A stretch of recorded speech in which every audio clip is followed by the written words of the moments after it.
Hatari sana mwanawane. Ladies and gentlemen, kumbuka tu haya ni maandalizi kuelekea pale Ubungo kwenye bonge la tukio la nini unajua? La 7 Festival.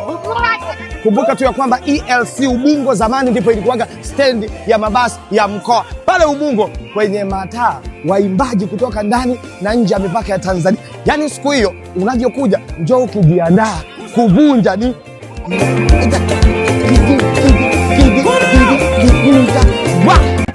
hatari sana. Kumbuka tu ya kwamba imeandaliwa na The Healing Visionary.